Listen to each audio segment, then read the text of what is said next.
Hi, this presentation is to expose the false teaching from a book titled The Book Your Church Doesn't Want You to Read.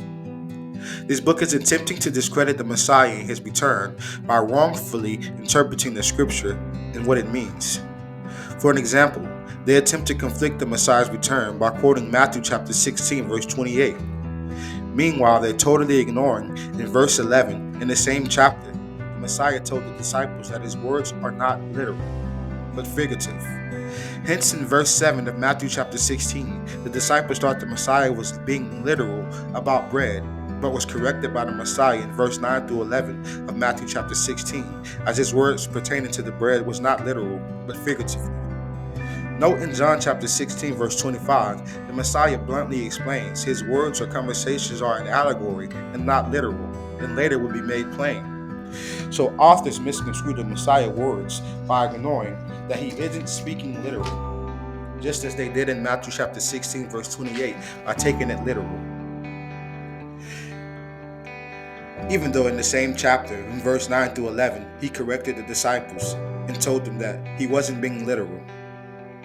They also ignore that in John chapter 16, verse 25, he says that his speakings aren't literal, and later would be made plain.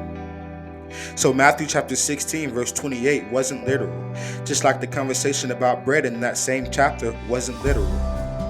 So it's easily concluded that the Messiah knew he would have followers or disciples in the future that would be reading and teaching the word when he returned. They also state in the book your church doesn't want you to read that there is nowhere in the gospel that he will return 2,000 years later. But even that statement is easily disclosed under simple scrutiny.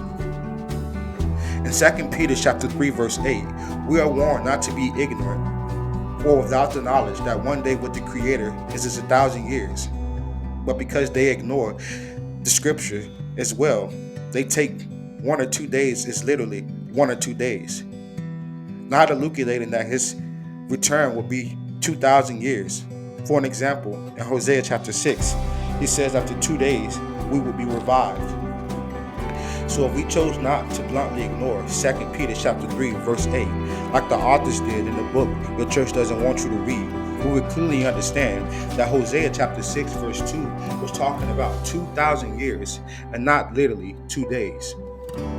So we clearly see that those who misconstrue the Messiah and his return bluntly ignore the Bible verses to explain his teachings, and only choose to put a partial text inside of their books to disrupt what the scripture is truly saying as a whole. Follow truth, not lies. Study to show yourself approved.